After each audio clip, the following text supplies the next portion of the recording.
Hello my dear students, how are you all बच्चा। So hope आप सभी बच्चे बहुत बढ़िया होंगे और इस कामना के साथ में हम आज की क्लास की शुरुआत करेंगे।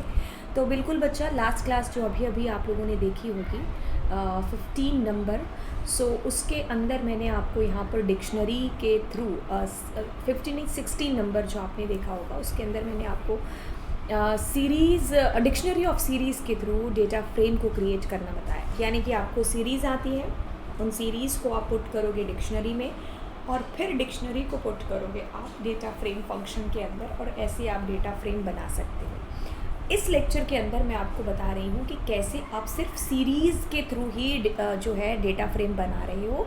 इसमें डिक्शनरी का कोई रोल नहीं है, तो मैं डिक्शनरी को डिलीट कर देती हूँ उसके अंदर से। ठीक है, तो मैं यहाँ से हटाती हूँ हमारी डिक्शनरी को। ये डिक्शनरी हट गई बिल्कुल। तो अब मैं क्या करूँगी, यहाँ पर मेरे पास में जो मेरी सीरीज़ थी मैंने उसको पास कर दिया, रोल नंबर और मार्क्स। अब आपको ध्यान जो रखना है चीज़, वो ध्यान ये रखना है कि आप इन सबको एक लिस्ट में अंडरलाइन करके, लिस्ट के अंदर पैक करके फिर आप इसको प्रिंट कर रहे हो। So like how that is printing, it is totally cool. आपके पास में these are your columns and ये 0 1 2 आपके रोज़ हैं यहाँ पर, जो टोटली फाइन है, ऐसे ही प्रिंट होना चाहिए। अब मेरा यहाँ पर मन कर रहा है कि और मैं रोज़ को थोड़ा डिफरेंट करूँ, मतलब अपनी मर्ज़ी से, और कॉलम्स को यहाँ पर अपनी मर्ज़ी से। तो आपके पास में चॉइस है कि आप ऐसा कर सकते हो। कैसे? Like my data frame dot index. तो आप यहाँ पर दे सकते हो क्या, रॉ 1, राइट। इसी को ही कॉपी कर लेते हैं, ठीक है। देन आप यहाँ पर दे रहे हो रो 2 एंड रो 3, ठीक है। तो आप नाम यहाँ पर चेंज कर दीजिए,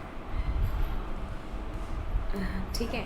अब ये मेरे क्या हो गए, यहाँ पर इंडेक्सेस हो गए। तो इस साइड देखिए, so it will show something like that. मेरे पास रो 1 2 3 आ जाएगा। But what about columns?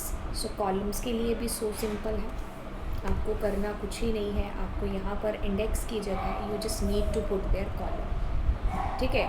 तो आप एक सेकेंड बच्चा, आप यहाँ पर क्या पुट करोगे, कॉलम्स को। एक सेकेंड देखिए, जैसे ही मैं COL लिख रही हूँ, यहाँ पर देखिए मेरे पास कॉलम्स आ गए, ठीक है। तो यस, कॉलम्स आ गए। तो कॉलम्स के अंदर मैं C1 C2 और C3 कर रही हूँ यहाँ पर, ठीक है। सो लाइक हाउ, अब मैं इसको रन करूँगी। So you can see here my output that is coming something like that, ठीक है। तो येस, हमने इस तरीके से पहले सीरीज़ बनाया, उसको फिर पास किया अपनी इसके अंदर, डेटा फ्रेम के अंदर। अब मैं अगर चाहूँ तो उसके इंडेक्स और उसके कॉलम से जो यहाँ पर चेंज कर सकती हूँ, ठीक है। तो ये सिंपल से तरीके से सिर्फ सीरीज़ की मदद से हमने यहाँ पर जो है अपना डेटा फ्रेम बनाया। तो अगर मैं मान लो इसको कट करती हूँ, तो कई बच्चे हैं जो शुरू में इससे भी गलती है जो करते हैं, ठीक है। अगर आप डायरेक्ट देते हो तो यहाँ पर ऐसा नहीं हो सकता, ठीक है। तो इस तरीके से आप नहीं कर पाओगे। तो आपको यहाँ पर क्या करना पड़ेगा, इनको लिस्ट ही बनाना पड़ेगा, लिस्ट की फॉर्म में आपको देना पड़ेगा, ठीक है। So now your output will be जो आप देखना चाहते हो, ठीक है। तो ऐसे आपने सीरीज़ की मदद से एक डेटा फ्रेम को क्रिएट करना सीखा, जो कि बहुत बड़ी बात नहीं है, हाँ, सिंपल सी चीज़ है।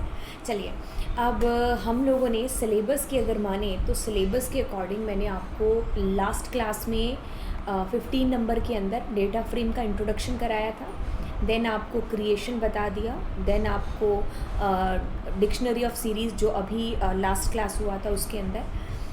देन हमारे पास में लिस्ट ऑफ डिक्शनरीज़ भी हो गया है। अब अकेला सीरीज़ के थ्रू भी मैंने आपको बता दिया है, ठीक है। नेक्स्ट क्लास में हम लोग यहाँ पर लिस्ट ऑफ लिस्ट के थ्रू जो है डेटा फ्रेम उसको क्रिएट करना सीखेंगे, ठीक है। तो चलिए फिर बच्चा, आपको मिलेंगे अगले लेक्चर के अंदर। So bye bye and God bless you all.